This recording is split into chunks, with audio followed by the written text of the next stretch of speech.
Jim Chalmers is live with us now after holding that news conference in Brisbane. Treasurer, good to see you. Appreciate your time. Thank you. We were just discussing this with our political reporter as to what those figures that you were reacting to today mean for Australians with mortgages. What's your message to Australians watching these numbers, now praying for another pause on rate hikes on Tuesday? Do these numbers give them cause to get their hopes up, do you think? Well, thanks for having me back on your show, Ash. First of all, we recognise that people are still under the pump and inflation will be higher than we'd like for longer than we'd like, but these numbers show that we are making welcome progress. Inflation is moderating from the high quarterly peak we saw before the election and the high annual peak we saw around Christmas time, and that is a good thing, but it doesn't mean that all of these inflationary pressures have all of a sudden disappeared. Inflation is still the biggest challenge in our economy, and so it's still the primary focus of the Albanese government and our economic plan. We are rolling out billions of dollars in cost of living help in ways that don't add to this inflation problem but do help to take some of the edge off cost of living pressures that people are feeling. Now, the consequences for interest rates, obviously, I don't get into preempting or second guessing the deliberations of the Independent Reserve Bank. I think the view of most commentators will be similar to the view that we just heard from Ross a moment ago. But my job really is to roll out that three-part economic plan, cost of living help, a bigger surplus to take the pressure off inflation and invest in the supply side of the economy. And by doing that, we have shown that we can make this welcome progress that we're seeing today. Okay, so even though if Australians are still feeling under pressure, these figures do take the pressure off the RBA itself, though, don't they, without wanting you to preempt any sort of decision on Tuesday? Obviously, they'll weigh up this new inflation data that we've got today. It has come in a little bit better than what the market was expecting. They'll weigh that up against all of the other usual considerations, global and domestic, and they'll come to a view independently. But from our point of view as a government, we've very deliberately made this fight against inflation our number one priority. Our biggest focus right now is rolling out this cost of living help for people doing it tough, and in areas where inflation is most acute, for example in rent, out-of-pocket health costs, electricity bill rebates and the like.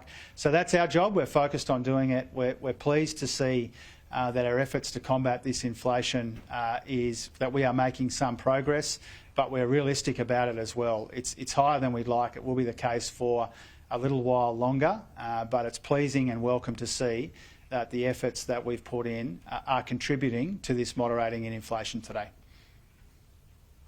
Treasurer, keen for you on another matter while we've got you. Today, the former Prime Minister John Howard is predicting the Voice referendum will fail. I'm sure you'd like to think you've got your finger on the political pulse there in your state of Queensland. So I'm wondering how worried you're getting, considering we're seeing several polls now suggesting a majority of Queenslanders planning to vote no. And would you be open to that vote being delayed if the polls do continue to track that way? Oh, look, the timing of the referendum is overwhelmingly a matter for the PM with input from the rest of us. I'm not anticipating and I'm certainly not urging that we change the time frame that the Prime Minister and Minister Burney and others have talked about in the past. This fundamentally is about recognition, and it's about listening, and it's about making a tangible difference to the lives of First Nations people, but it's also a big opportunity for our country to move forward together in a spirit of unity and respect. And I'm under no illusions about how difficult constitutional change is in this country, and perhaps particularly in my home state of Queensland. So we've got to put in the work, and we will.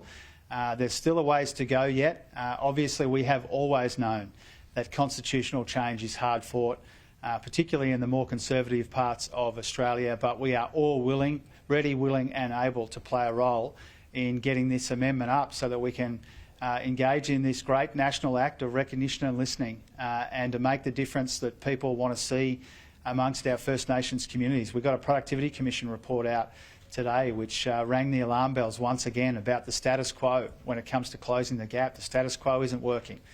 We need to do things differently, and I think recognition and listening gives us the best possible chance of advancing this cause and closing the gap. What's your assessment of the tone of the campaign so far? You're someone who's no stranger to political campaigning. It's in your blood after a couple of decades of being involved in politics. I'm sure you welcome debate on an issue of national significance like this, but do you have concerns about the way the no side's been conducting its campaign? Are you worried that misinformation is muddying the waters?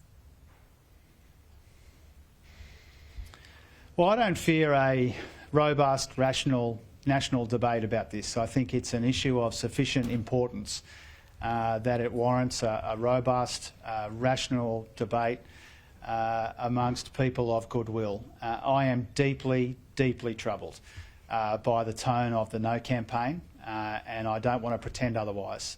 It is deeply, deeply troubling to see some elements of this No campaign and the way that they are prosecuting their case on social media and elsewhere. Our country is better than some of the quite absurd scaremongering that we've seen from parts of the No campaign, and that's not to pretend that there should be a unanimous view about some of these big questions in our society.